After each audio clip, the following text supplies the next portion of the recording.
Madame, Monsieur, bonsoir, bienvenue dans ce journal. Donc voici les grandes articulations. Le président de la République, Alassane Ouattara, s'est entretenu ce samedi avec la vice-secrétaire générale de l'Organisation des Nations Unies, Amina Mohamed, et aussi la présidente du groupe des Nations Unies pour le développement durable. Une rencontre en marge de la 15e conférence des partis sur la lutte contre la désertification et la sécheresse. C'est le 2 février dernier qu'il a été nommé nonce apostolique au Mali par le pape François. Le secrétaire d'État du Saint-Siège a ordonné Monseigneur Mambé Jean-Sylvain Rémien. La cérémonie s'est déroulée ce samedi en présence de la première dame Dominique Ouattara. C'était une célébration dans une grande ferveur chrétienne.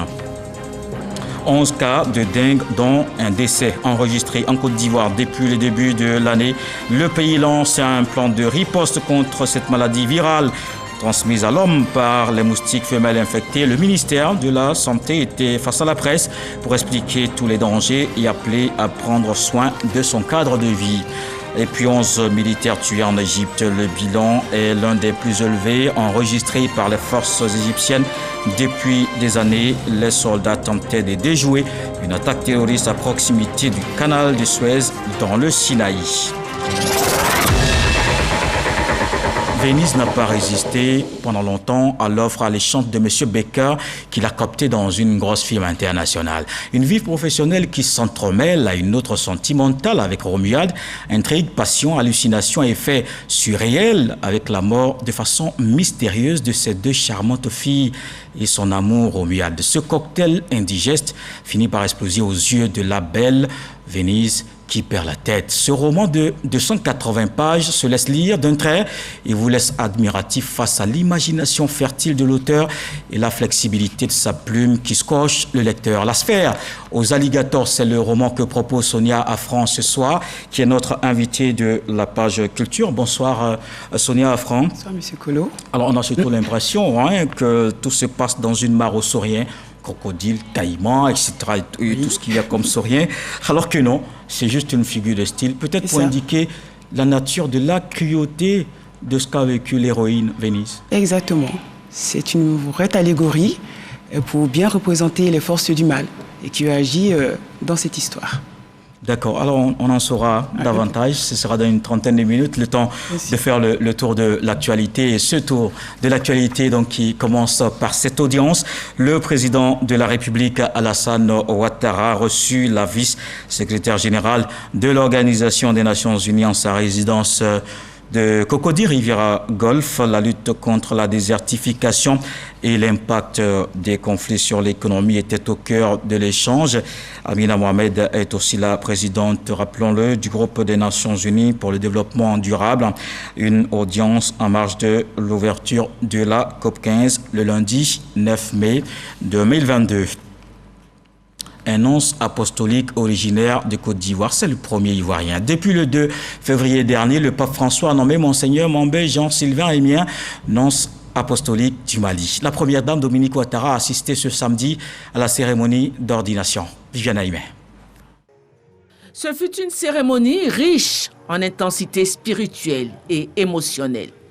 Même si Monseigneur Jean-Sylvain Rémien ne dépend aucunement de l'archidiocèse de Côte d'Ivoire, mais reste directement rattaché au Vatican, sa nomination le 2 février dernier par le pape François comme nonce apostolique au Mali est considérée comme un grand événement par l'Église catholique de Côte d'Ivoire, qui s'est fortement mobilisée ce samedi pour donner un cachet spécial à la cérémonie d'ordination du nouveau nonce apostolique au Mali, élevé au rang d'archevêque par le pape François. Pour l'occasion, le cardinal Pietro Parolin, secrétaire d'État du Vatican, a effectué le déplacement à Abidjan pour présider la cérémonie. À ses côtés, l'archevêque métropolitain d'Abidjan, le cardinal Jean-Pierre Coutois, l'archevêque de Bamako, le cardinal Jean Zerbo, le collège des évêques, les prêtres, au nombre desquels des délégations de prêtres venus de Bamako et de la Guinée, des religieuses, présents également de nombreuses personnalités, le Premier ministre Patrick Achi représentant le président de la République, la première dame de Côte d'Ivoire Dominique Ouattara qui a tenu à honorer de sa présence la cérémonie, les fidèles venus en grand nombre, religieux, personnalités ou simples fidèles, tous partageaient la même ferveur. La cérémonie d'ordination était conduite par le cardinal Pietro Parolin. Monseigneur Jean-Sylvain Émien Mambé, ivoirien originaire de Jacquesville, a exprimé devant toute l'Assemblée son engagement. Frères bien-aimés, acceptez-vous la charge que nous ont confiée les apôtres et que nous allons vous transmettre par l'imposition des mains? Oui, j'accepte cette charge au service du peuple de Dieu et je m'engage à la remplir jusqu'à la mort avec la grâce de l'Esprit Saint. Le prétendant à la charge d'archevêque a reçu tous les sacrements qui le consacrent. L'imposition des mains, la prière d'ordination, l'onction d'huile sainte, la remise du livre des évangiles, la remise de l'anneau épiscopal, la remise de la mitre, la remise du bâton pastoral. Désormais archevêque à part entière, Monseigneur Mambé Jean-Sylvain Émien a reçu les félicitations de ses confrères du collège épiscopal et la reconnaissance des fidèles catholiques. Jour mémorable pour celui qui est désormais le représentant du Vatican au Mali et qui vient d'être élevé ce samedi 7 mai au grade d'archevêque titulaire de Potenza Picena, une commune italienne située en Italie centrale. Nommé nonce apostolique au Mali et restant chargé d'affaires ad interim en Guinée, j'ai émis le souhait que l'ordination épiscopale se fasse en Côte d'Ivoire, mon pays d'origine, car l'honneur qui m'est fait par le pape, c'est aussi l'honneur de tout un clergé, de toute une église, de tout un peuple, de tout un pays, de toute une nation. Le choix opéré par le pape François sur la personne d'un jeune évêque ivoirien semble porter tant d'espoir. L'archevêque d'Abidjan, Monseigneur Jean-Pierre Coutois, n'avait pas assez de mots pour traduire sa reconnaissance et galvaniser son clergé. Monseigneur Jean-Sylvain Émien, avec foi et humilité, vous avez accepté la charge que vous confie le Saint-Père le Pape. Cette charge est lourde. Nous voulons vous dire encore une fois, avec foi, accrochée au Christ, n'ayez pas peur de quoi que ce soit, n'ayez pas peur. Si une telle mission requiert l'aide et l'assistance de tous, soyez plutôt rassurés. Ils sont là, venus de Rome, du Mali, de la Guinée, de la Côte d'Ivoire, des villages du littoral de Jacquesville. Ils murmurent à vos oreilles, ensemble, nous sommes forts. Avec nous, vous êtes forts. Avec Jésus, vous êtes plus que forts. Merci à tous, et particulièrement au chef de l'État, le président Alassane Ouattara, pour sa délicatesse envers un digne fils du pays en prenant en main toute l'organisation.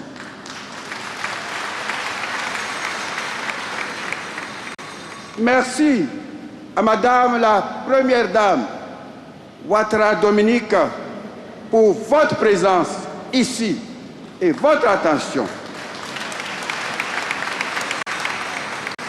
Merci au Premier ministre qui a été de toutes nos rencontres.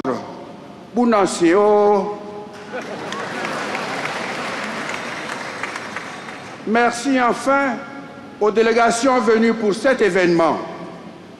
Que Dieu, qui s'est récompensé pour le simple verre d'eau offert, vous comble de bénédictions abondantes. Joie des fidèles, louange et reconnaissance à Dieu, la cérémonie aura duré plus de 3 heures d'horloge sans baisser d'intensité.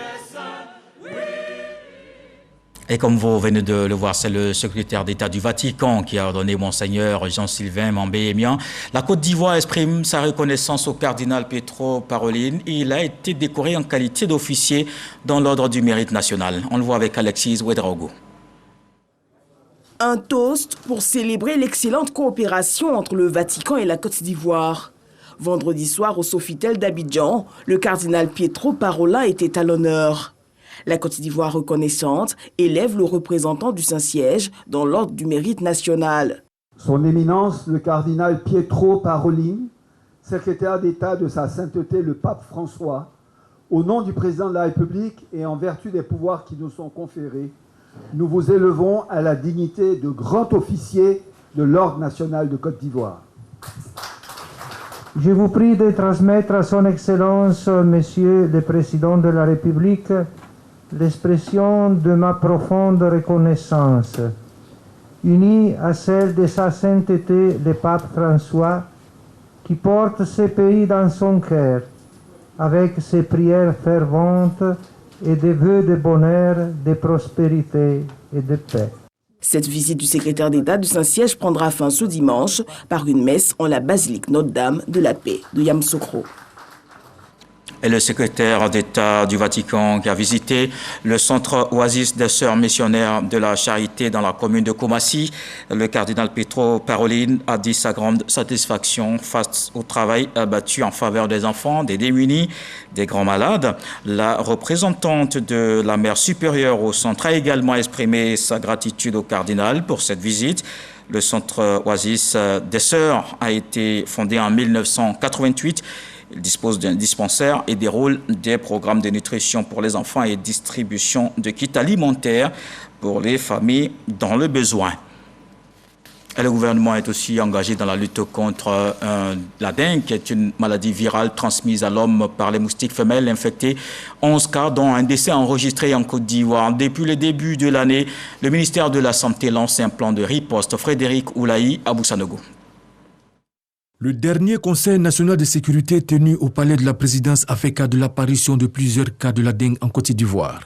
Face à la presse nationale et internationale, le professeur Beignet Bivro a apporté des précisions sur la propagation de la maladie. Cette maladie se manifeste par une forte fièvre associée à des maux de tête, des courbatures, des douleurs articulaires, des douleurs rétro-orbitaires et une fatigue intense. La forme sévère se caractérise par des saignements, des douleurs abdominales, des vomissements pouvant entraîner le décès du malade. Selon le service de surveillance épidémiologie de l'Institut national de la santé publique, 11 cas de dengue, dont un décès, sont confirmés dans les districts sanitaires. À la date du 5 mai 2022, la situation épidémiologique se présente comme suit. District sanitaire de Cocody-Bingerville, 8 cas, dont un décès. District sanitaire de Trècheville-Marcory, 2 cas, 0 décès. District sanitaire d'Adiaké, 1 cas, 0 décès. Face à la résurgence des cas, un plan de riposte a été mis en place par le gouvernement. Lequel plan de riposte appelle au respect des mesures de prévention. Éviter de garder dans les maisons et aux alentours des récipients contenant de l'eau, notamment les canaries, les casseroles, les vieux pneus, les carcasses de véhicules, etc. Désherber autour des maisons. Dormir sous moustiquaires imprégnés d'insecticides. Mettre des grilles anti-moustiques aux portes et aux fenêtres. Le ministère de la Santé, de l'Hygiène publique et de la couverture maladie universelle appelle à l'implication de tous.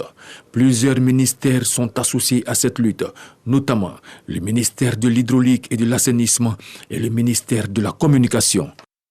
Et nous sommes à moins de 48 heures de l'ouverture d'une grande conférence mondiale qui se tient en Côte d'Ivoire.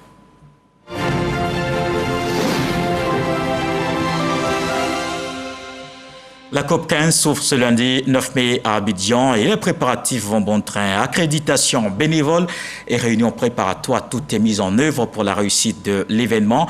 Notre reporter a fait un tour sur l'espace dédié à la cérémonie. Ambiance et réaction avec Franck Quadio. H-48. La conférence des partis, 15e édition, se tient à Abidjan. Sur l'esplanade de l'Hôtel Ivoire, un travail de fourmi. Déjà, trouver de bons emplacements pour ces dispositifs de récupération de cache-nez contre la Covid. Un tour dans le grand hall, au pôle accréditation, un premier niveau de réception des participants. Ici sont reçus des bénévoles, hommes de presse ou de médias. Les Ivoiriens et les Africains sortent massivement pour venir avoir les cartes d'accréditation. Et en ce moment où nous nous trouvons, c'est d'abord vous venez vous faire enregistrer. Et après l'enregistrement, après vérification, vous rentrez dans l'autre stand pour pouvoir faire le retrait de votre carte d'accréditation afin d'avoir accès à la COP 15. À l'extérieur, un petit groupe en concertation. Une partie des bénévoles désignés pour cette COP 15.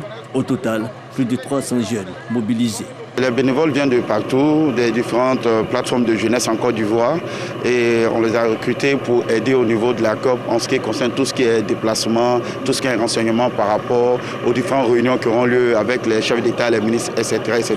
Et là, nous sommes en train de nous répartir en 2 groupes. Donc déjà, ils seront postés dans des différents endroits stratégiques qui permettront la fluidité, le passage et la circulation de tous ceux qui sont là en tant qu'invités de cette conférence. Parce qu'en réalité, nous entendons près de 196 pays. L'accueil, les accréditations, mais déjà quelques rencontres. Dans cette salle, des techniciens d'un des mécanismes des Nations Unies sur la désertification et la sécheresse épluchent contenu et thématique avant le grand jour. Et justement, pour le ministre de l'Environnement, maître d'ouvrage pour le volet de l'organisation nationale, la Côte d'Ivoire est prête pour l'événement. Je suis vraiment sur le terrain pour m'assurer non seulement la bonne marche et la bonne exécution donc, des instructions que j'ai laissées au comité d'organisation.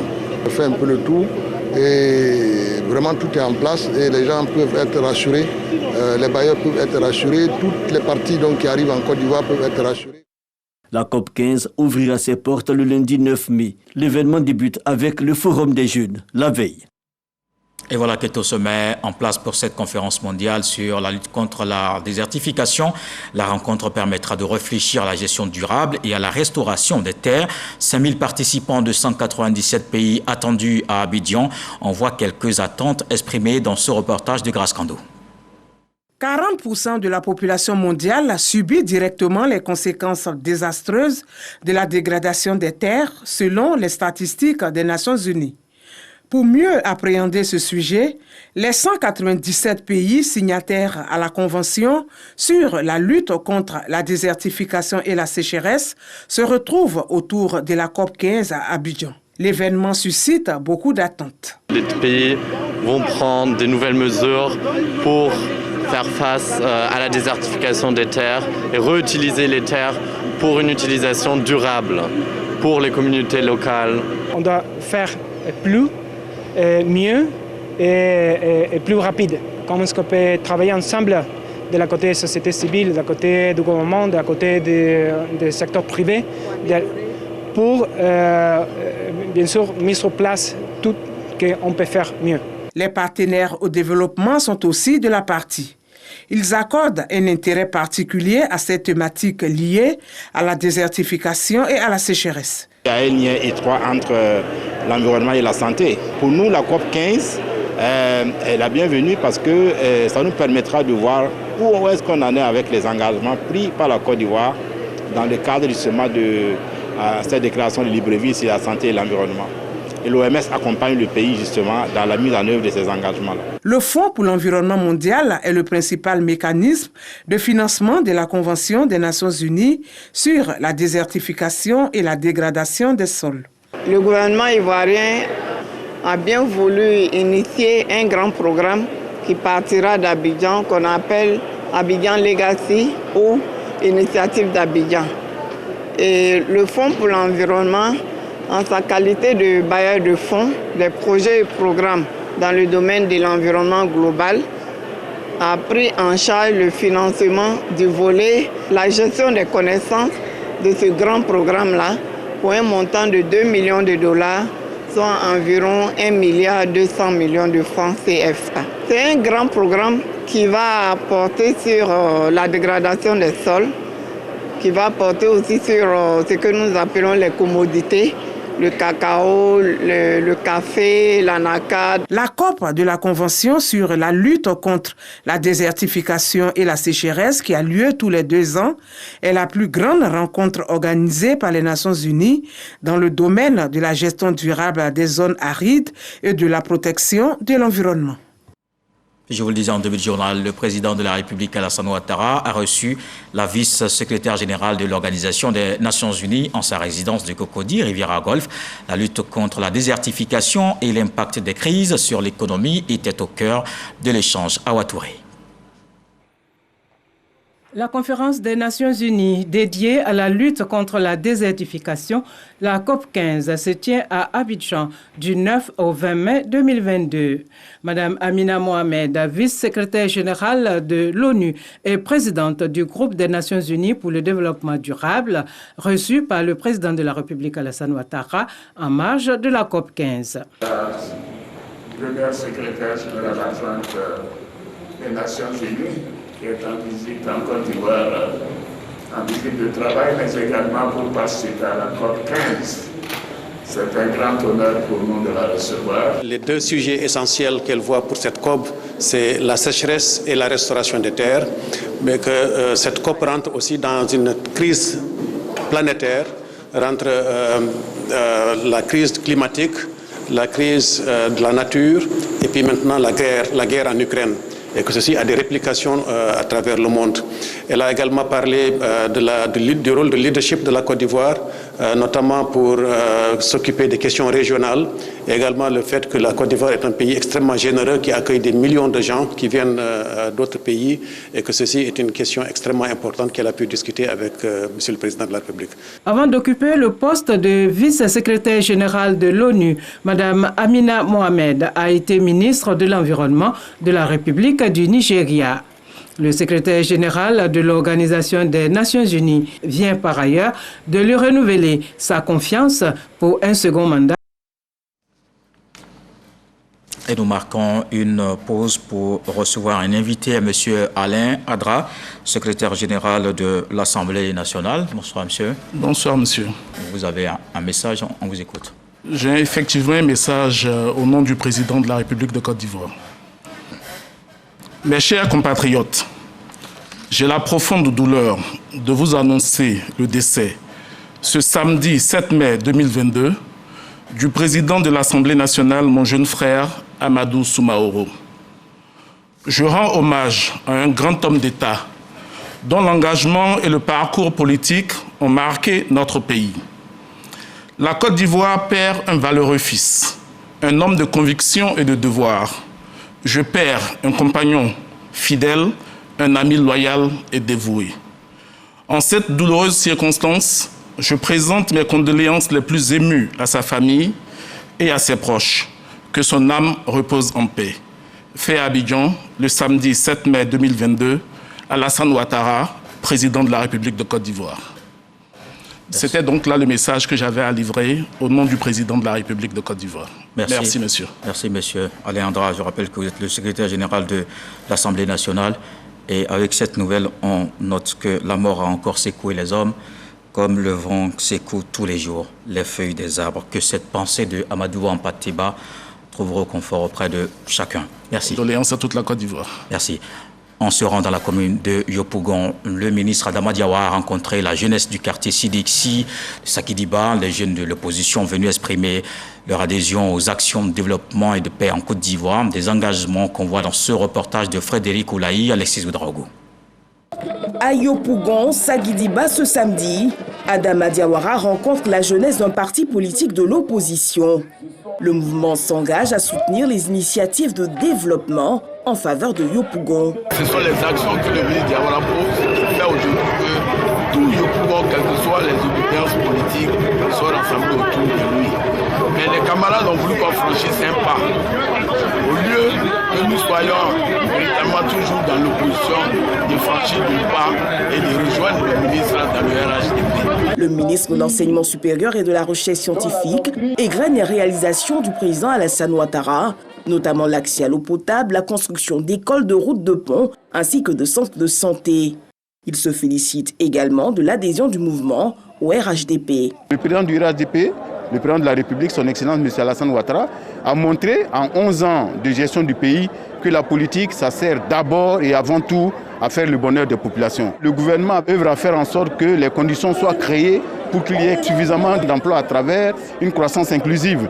Et cela dit, les cadres que nous sommes, nous essayons, dans la mesure du possible, d'épauler les jeunes qui sont encore en quête d'emploi. Avant cette rencontre, le ministre a pris part à la célébration des 10 ans de l'ONG Cris de Cœur. On reste dans la même commune de Yopougon. Hommage est rendu au maire Gilbert Koné Kafana pour ses initiatives. C'était lors de l'investiture de la présidente des femmes et du président des jeunes, élite de Yopougon-Niangon. Le premier adjoint au maire de Yopougon, Issouf Koulibaly, leur a confié la mission de promotion de renforcement de la cohésion sociale. Fanta Kaba et Abdul Rahim Bakayoko, respectivement, présidente des femmes et président des jeunes de l'association Les Élites de Niangon. Ils sont investis par le premier agent au maire de Yopougon, Issoufou Koulibaly. Ces nouveaux leaders se disent prêts à accompagner l'équipe municipale de Yopougon dans l'atteinte de ses objectifs de développement. Je compte amener les jeunes à vraiment créer un esprit de paix, créer des activités socio-culturelles pour essayer d'aider la jeunesse à vraiment s'épanouir. La première des choses, c'est amener les gens à s'aimer et après le développement. Le parrain de la cérémonie met un point d'honneur sur la cohésion sociale. Les différences culturelles, ethniques, religieuses et politiques ne doivent point ébranler le vivre ensemble qui existe entre les populations de Yopougon-Niangon. Rien ne peut se bâtir sans la cohésion, sans la fraternité, sans la paix. Ce message est bien passé. Ils ont tous compris qu'il faut se mettre ensemble pour avancer.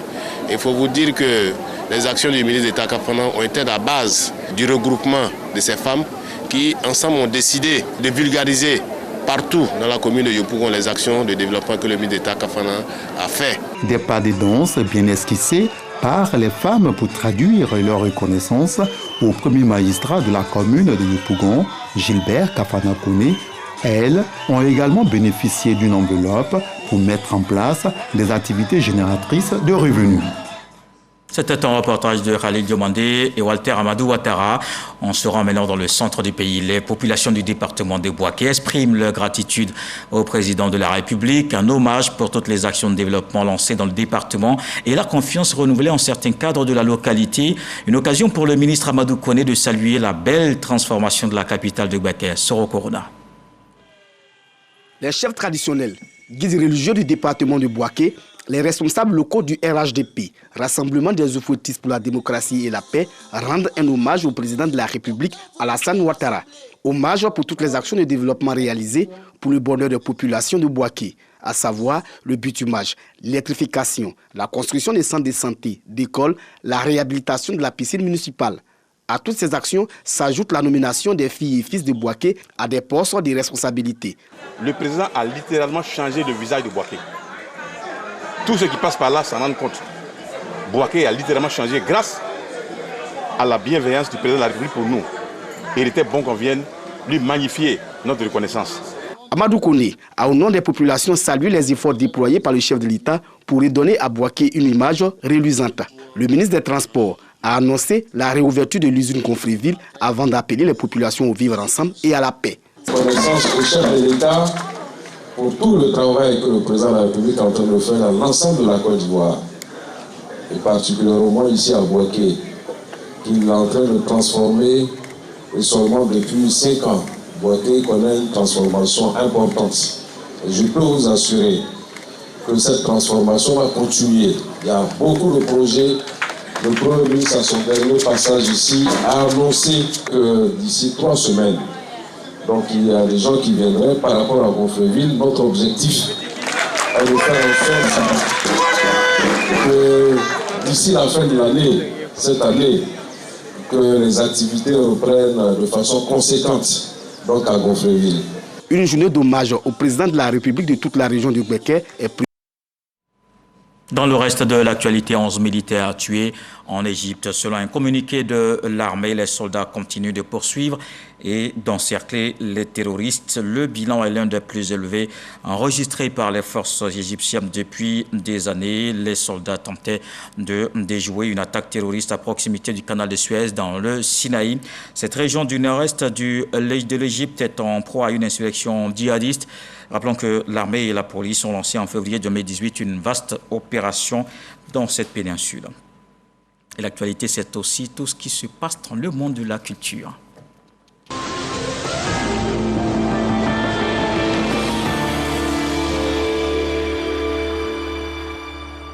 D'abord, le FEMUA 14 qui démarre le 10 mai à Abidjan, mais avant, le commissaire général Al-Salfo était en RDC. C'est le pays invité de cette édition du Festival des musiques urbaines d'Anoumambo. Il a annoncé officiellement l'information aux autorités avant de prendre part au 6e anniversaire de décès de Papa Wemba. Issa Chonayo. Le commissaire général du FEMUA, Festival de musiques urbaines d'Anoumambo, Traoré Salif, dit à Salfo, à la tête d'une délégation en RDC, République démocratique du Congo. Il y était pour rencontrer les autorités du pays, invité d'honneur au FEMUA 14 et participer au 6e anniversaire de la disparition de Papa Wemba décédé au FEMUA 9 à Abidjan. Le lead vocal du groupe Magic System a été reçu par la ministre de la Culture, des Arts et du Patrimoine, Catherine Katungu Furaha, et Modero Nsiba du tourisme. Ces deux personnalités congolaises se sont félicitées de la démarche du commissaire général du FEMUA et du choix de la RDC comme pays invité d'honneur au FEMUA 14. Cette année, c'est l'année de la RDC. La rumba qui est rentrée au patrimoine immatériel de l'UNESCO se doit d'être honorée. C'est d'ailleurs pour ça que nous allons rendre hommage à cette rumba-là, qui est le leitmotiv de la musique même africaine au FEMUA cette année. Après ces deux ministres, Assalfo s'est vu ouvrir les portes de la présidence de la RDC, où il a pu rencontrer le président Félix Tshisekedi. Au cours de cette audience, le leader du groupe Magic System a présenté son festival avant de l'informer officiellement que la RDC est le pays invité d'honneur au FEMUA 14. En retour, le président Félix Tshisekedi s'est dit honoré par cet acte et a promis de s'impliquer pour la réussite du FEMUA 14. Assalfo a bouclé son séjour congolais en prenant part au 6e anniversaire du décès de Papa Wemba. Alors, on retrouve notre invité de la page culture, Sonia Affran, qui est l'auteur de La Sphère aux alligators. J'ai juste envie de dire, quelle inspiration! Quelle inspiration, parce qu'on est tout de suite accroché dès le début, on y va très rapidement vers la fin. Mais c'est vraiment une histoire toute particulière. Hein. Venise qui cherchait à aider les plus démunis, qui accepte finalement une offre alléchante, mais ne laisse pas son association caritative. Là-bas, elle va rencontrer Romuald. Est-ce qu'on peut dire que c'est là que tout est parti, surtout pour le malheur qui s'en est évidemment suivi? Je dirais que sa rencontre avec Romuald, voilà, qui est un des personnages du roman, a été le chaos qui va plutôt réveiller son esprit, éveiller son esprit. Parce que je pars du principe que pour les grandes tragédies, il faut toujours un peu, pour les grandes histoires d'amour, il faut toujours un peu de tragédie. Et je pense que Romuald a été l'élément déclencheur plutôt de son éveil. Afin qu'elle puisse se rencontrer. Elle était si heureuse avec Romuald. Oui.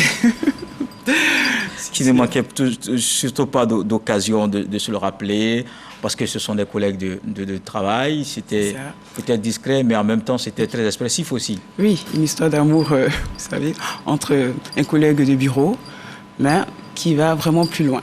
Elle va découvrir des choses secrètes. Je ne vais pas spoiler le livre.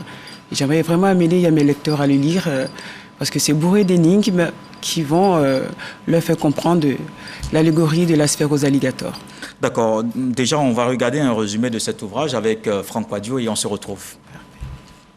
La sphère aux alligators, tome 1, est déjà un élément déclencheur, la dualité au niveau de la couleur dans le titre, la superposition du noir et du blanc, comme pour illustrer la contradiction des sentiments, le perpétuel combat entre le bien et le mal, l'innocence et la noirceur ou encore la pureté et la souillure. Dans un monde où tout est possible, il y a cependant moyen d'espérer. L'auteur est une jeune dame, Sonia Affran. Elle nous invite à l'optimisme à travers son personnage, l'héroïne Venise Sanders. Le roman est une exploration de la vie en société, du monde du travail, mais aussi de l'idéalisation de l'idylle amoureuse sous un certain épicurisme lampant. La Sphère aux alligators est la deuxième production littéraire de Sonia Affran après Le Secret de Raïssa. 288 pages et 10 chapitres pleins de références historiques, mythologiques et d'allégories. L'auteure est franco-ivoirienne et vit en France. Elle est passionnée de textes anciens et d'écrits philosophiques. Alors justement, je rebondis sur cette dernière phrase de Franco Adio. D'où vous vient cet amour pour les textes anciens? Je pense que ça vient depuis l'enfance déjà. J'étais toujours intéressée, toujours impressionnée par ce genre de textes anciens, en prenant les bases même de la spiritualité, bien sûr, avec ce que nous avons comme livres anciens, parce que c'est les premiers textes anciens, et les livres spirituels. Et donc déjà, étant toute petite, en étant assez intéressée, j'ai voulu pousser plus loin. Et j'ai vraiment commencé à faire des recherches pour pouvoir avoir certains livres qui n'étaient pas bien à la portée de tous, et vraiment qui m'ont beaucoup aidé à avoir une vraie ouverture d'esprit et comprendre certaines choses qui sont cachées à l'œil humain. Oui, voilà. Évidemment, tous ces textes anciens qui de plus en plus commencent à refaire surface grâce aux moyens modernes de les faire revenir. Alors j'ai surtout noté la multitude d'intrigues dans cet ouvrage. D'énigmes. J'ai envie de dire pourquoi autant maltraiter le lecteur qui veut tout de suite savoir ce qui se passe dès qu'il ouvre le roman. En fait, le premier tome de La Sphère aux alligators est une histoire où j'ai planté un décor avec beaucoup, je ne sais pas comment je peux dire ça, d'énigmes. Voilà, c'est ça, plutôt d'énigmes qui vont se répercuter plus tard sur le tome 2. Donc le but, c'était ça, c'était vraiment d'emmener le lecteur à se poser plein de questions, beaucoup de questions, à avoir, une idée à peu près de ce qui va se passer par la suite. Alors justement, mais ce qui s'est déjà passé, c'est qu'après la mort de ses deux filles, et surtout de son fiancé Romuald, elle va perdre la tête. Il y a des troubles qui vont suivre. En tout temps, elle fait des hallucinations avec une certaine reine qu'elle voit dans son imaginaire, qui est dans un autre monde. alors pourquoi a-t-elle fini par suivre cette reine dans ce monde qui, visiblement, n'est pas rationnel? Oui. Si on veut le prendre sous cet angle-là. Mais le but, comme ce que je dis, je pense que la base même de notre humanité, il faut toujours un peu de noirceur pour pouvoir apprécier la lumière. Il faut qu'il y ait le mal pour qu'on puisse apprécier le bien. Je pense que c'est cette dualité-là qui fait un homme accompli et véritable. Donc voilà pourquoi j'ai voulu amener ce personnage-là avec toute sa fragilité, à montrer que même si on traverse des tracas assez atroces, on peut toujours se relever. Le but, c'est de pouvoir prendre le contrôle de son esprit, de pouvoir redescendre, enfin de pouvoir descendre en eau profonde. Et quand on dit profond, ça veut dire descendre dans la noirceur. Et en descendant dans la noirceur, on ne peut qu'apprécier après la lumière et tout ce qui est... Ah oui, mais sauf qu'on ne sait pas finalement, quand on finit de lire l'ouvrage, on ne sait pas si Venise a réussi à ressortir vers cette lumière, puisque c'est le tome 1, c'est une trilogie. Exactement. Vous allez en arriver certainement au tome 2, tome 3. Le tome 3. Vous nous tirez vers la fin. Non. Jusqu'à quand on mettra fin à cette souffrance du lecteur? Tant que l'imagination sera assez débordante, je continuerai.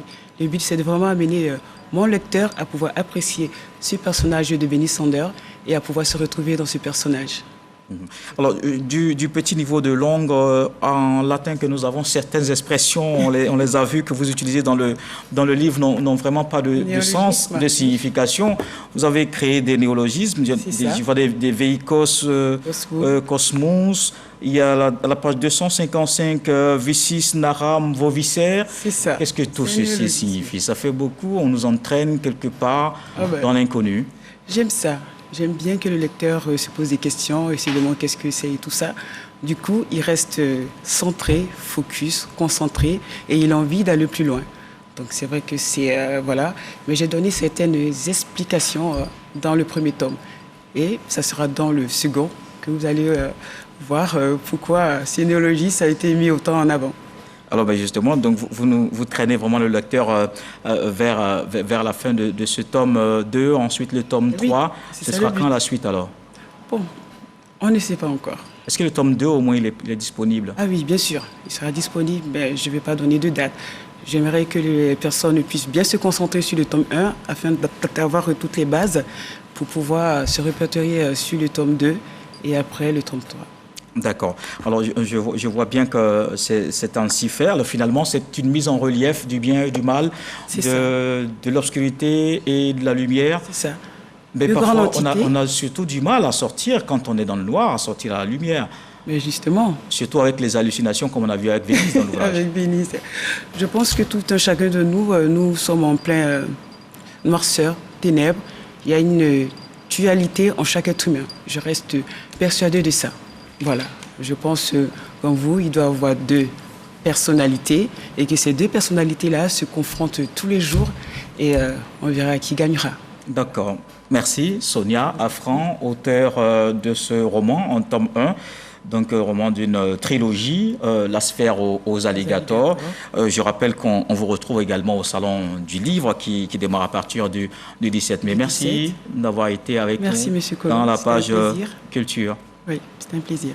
Et on a également appris au cours de ce journal ce décès, la Côte d'Ivoire qui est en deuil, le président de l'Assemblée nationale, Amadou Soumaoro, qui est donc décédé ce samedi. Le président de la République a donc annoncé ce décès. On a reçu dans ce journal le secrétaire général de l'Assemblée nationale, Alain Adra, qui a porté cette information et ce message du président de la République qui a présenté ses condoléances à toute la nation ivoirienne. Et voilà qui met un terme à ce journal. Merci de l'avoir suivi. Retour de l'actualité 23h. Ce soir, le sage nous apprend que ce qui est encore dans la rivière n'est pas encore sauvé de la gueule du crocodile. Dieu le voulant, on se retrouve demain.